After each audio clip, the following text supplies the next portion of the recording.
Typical, innit? Got something to say and you forget to press the record button. Oh my. And I took you for a slightly different route today. I was trying to cheer the dead up.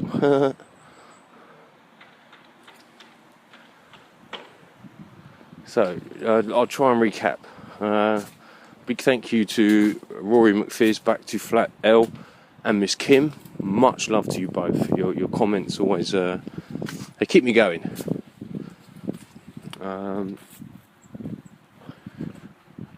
The mushrooms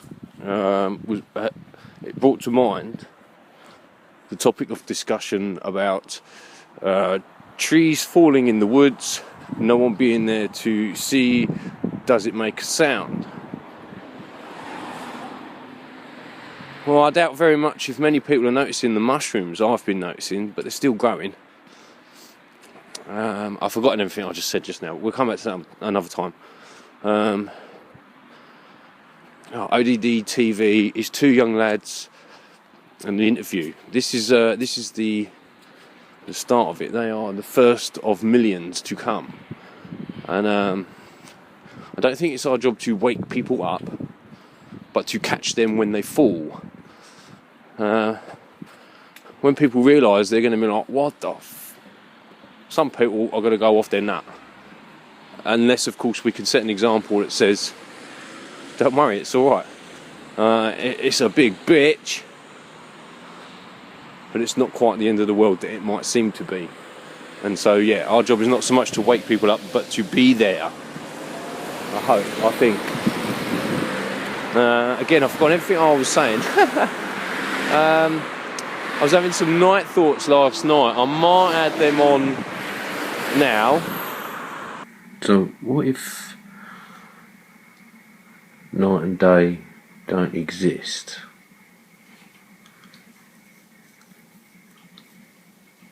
What if light and dark don't exist? What if it's all just in our minds?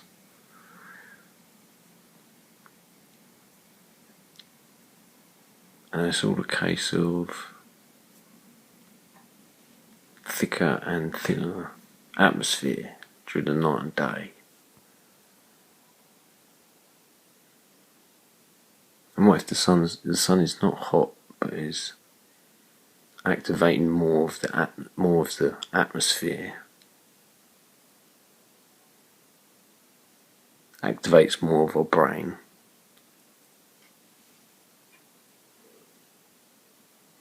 and the moon is cooling it down and absorbing, like a breath, pulling it out. The sun is forcing it all back down, making it move like a big loop, up and out, down and in, across the lungs of the world, back up.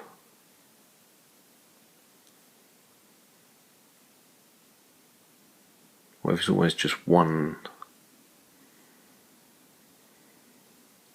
brightness? I don't know, nighttime thoughts. So it's not that the moon causes the night, the dark, but the sun causes activation. The moon is constantly deactivating, absorbing. It's almost obvious that the sun is producing, because you can plant flowers and they grow. You can even see flowers open and close during the day to night cycle.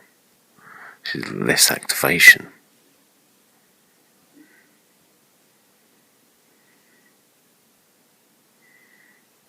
More thought needed.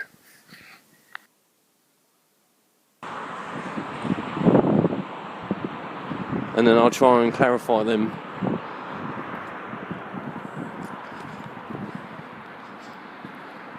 brain's gone absolutely dead. I can't believe I forgot to press record. I was walking along for ages. Well, ages. I just walked through the church. Well, you seem to say so much sometimes, isn't it? And isn't it always the way that you say so much when you're not recording? Oh. Excuse me.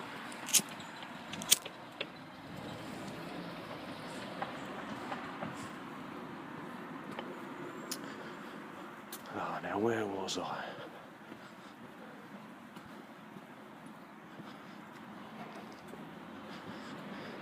Oh, now I'm trying to fit too much. Now my brain's just dying.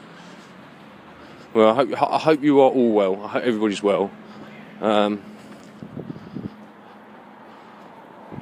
For me, I've had an unusually large amount of messages this week, so I may do an impromptu comment response by the end of the week. I'll do one now quickly, touching upon something Jed Skeptic said about my wispy thoughts, and perhaps I'm trying to ask if whether we have free will or not. Oh boy! Hold on, if we turn it around, maybe it works better this way. You'll have to look at my ugly mug for a minute. All right, so Jed Skeptic, wispy thoughts. Free will. Well, in point of fact, it may have come across that way.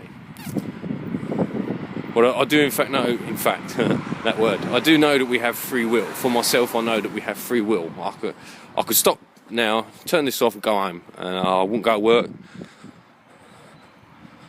But I'm choosing at this moment in time to carry on working, carry on making these videos. But what I'm trying to say in the wispy thoughts was someone has not only hijacked that free will, but mankind, us, we can derive patterns in nature, i.e. the coincidence of keep seeing mushrooms, or once you become aware of there actually being mushrooms around everywhere. This can create a kind of seeming magicalness. I hope I'm not putting this right in my gob. Don't mind you looking in my glasses. But yeah, seeming magicalness can be derived from the coincidental seeming bumping into of many mushrooms. And I think someone worked that out a long time ago. Someone like that, Edward Bernays, perhaps. And took advantage of it, yeah? They kept throwing those mushrooms in everywhere. And never spoke about it, they was there. And no one ever noticed it until all of a sudden everybody sees the mushrooms everywhere.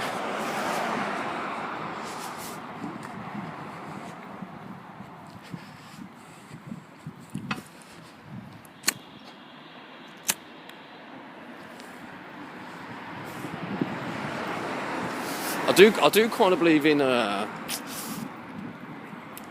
greater forces of willpower.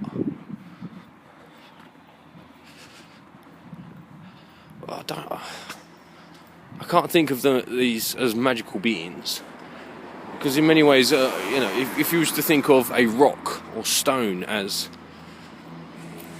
that of the lowest, slowest form of consciousness, willpower,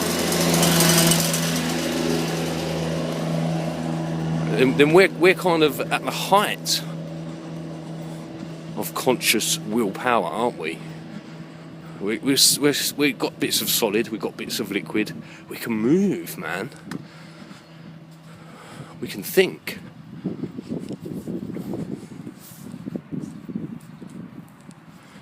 I try to find my answers in nature. I have done for a long time without realising it. And I keep trying to find God in nature. And I keep hearing people talk about the creativity side of it.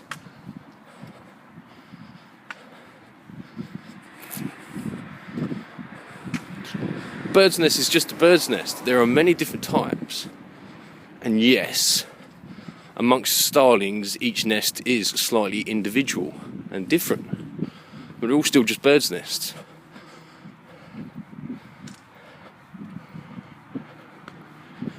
When you try to find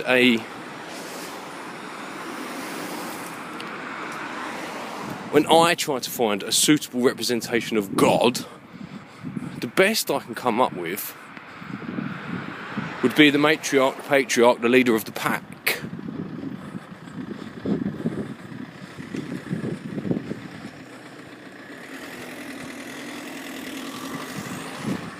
These forces of power, principalities, what greater force of power is there than the love of a mother defending its child, a father defending its family? To me, this is the highest form of anything. The tree cannot defend its seeds, but the humble fish can defend its eggs. We all know that from Nemo, don't we?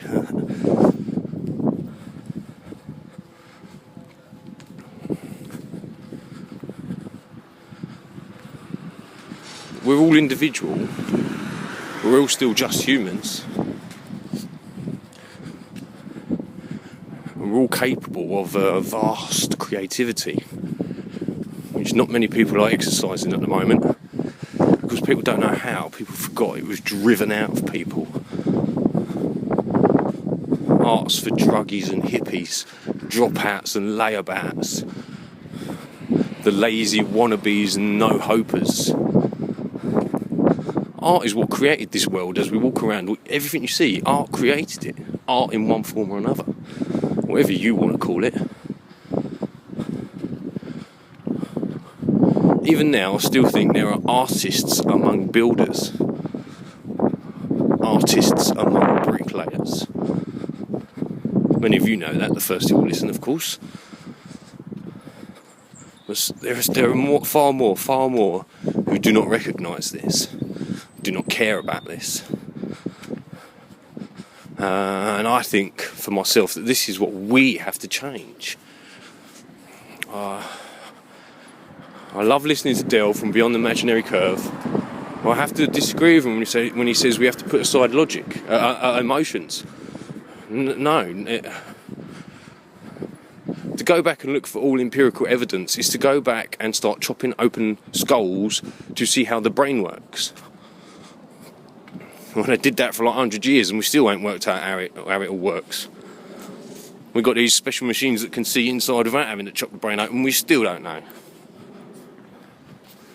But if you just think about it and use your emotions, you would find yourself coming up with a logical answer as to why all this seeming stuff happens.